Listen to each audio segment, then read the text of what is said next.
Zdravo dragi moji, dobrodošli na kanal Male brze kuhinjice. U ovom videu dajem vam predlog za jako brzi, jednostavan i lak ručak koji ćete spremiti toliko brzo, sve pomešati u tepsiju i prosto zaboravite da kuvate ručak. Možete obavljati neke druge obaveze ukoliko imate preterano ispunjen dan i ovo je zaista jedan jako ukusan, sočan ručak, a toliko brz da mislim da nam svima treba ovakav recept.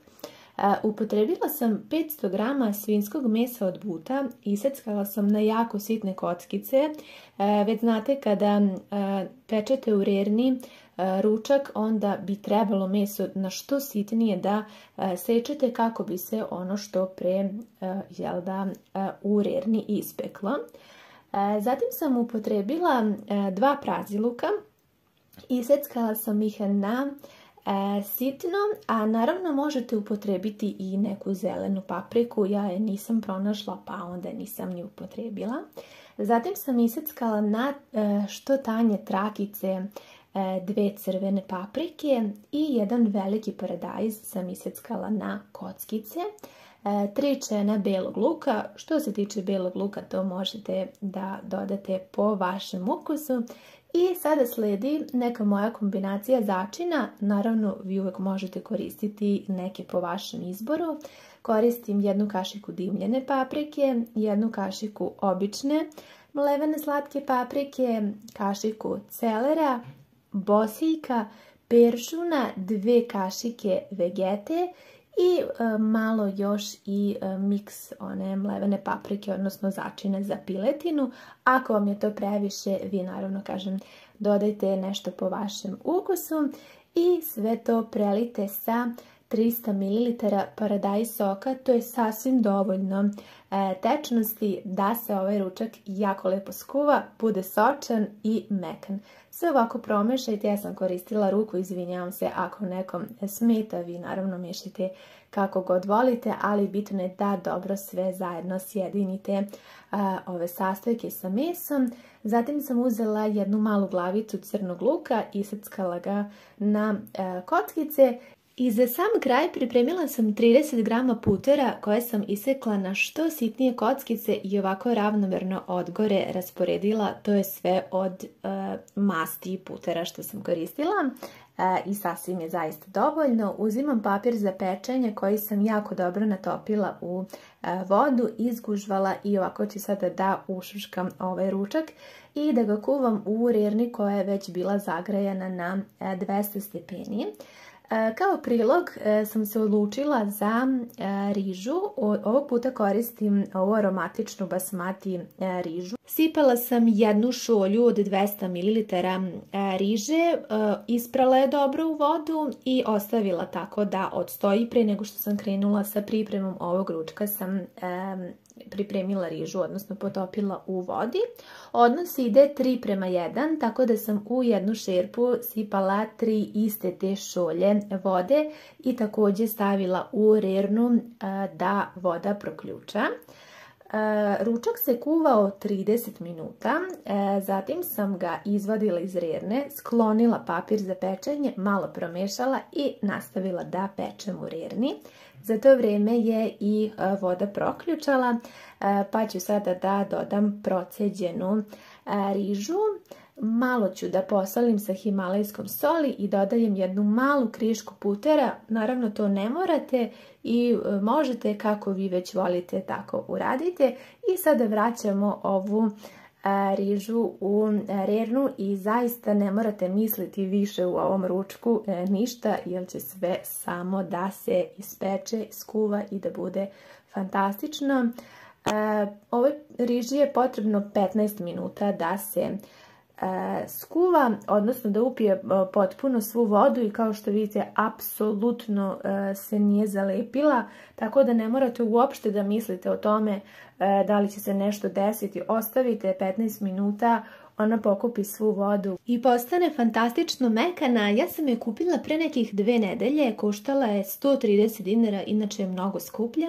Bila je na jako velikoj akciji u Univeru, Pa ukoliko je i vi nekada pronađete na akciji, obavezno je kupite, moja velika preporuka da je isprobate, posebno što možete ovako da pravite oblike i lepo servirate.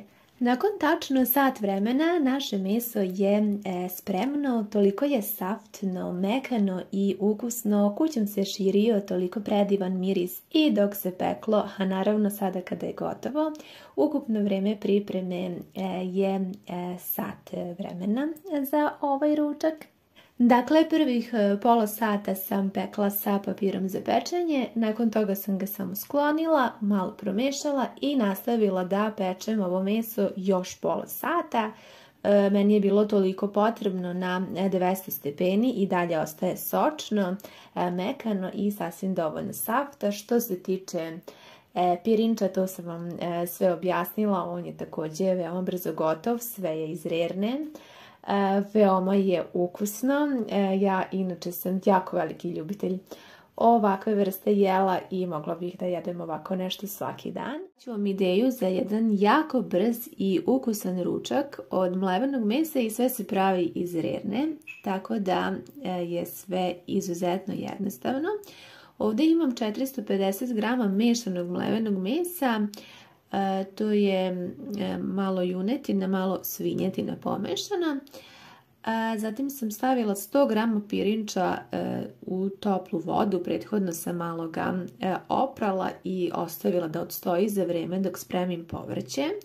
Od povrća isekla sam jedan malo veći praziluk, zatim 2 štapića celera i 1 šargarepu.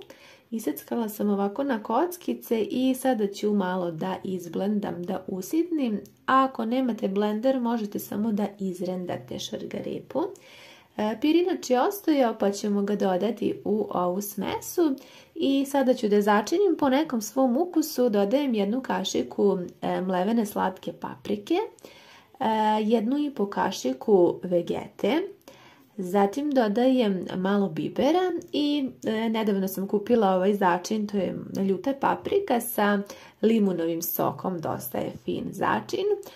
Bosiljak i peršun, vama ako je ovo previše, vi dodajte začine po vašem ukusu.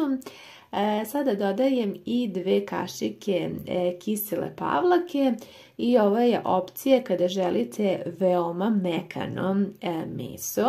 Kada pravite mleveno meso, ovo je jako dobar predlog da vam bude izuzetno mekano pavlaka unutra. Sada uzimam jedan manji crni luk koji ću ovako što sitnije da iseckam i sada koristim ovako jedan srednji kelj kupus.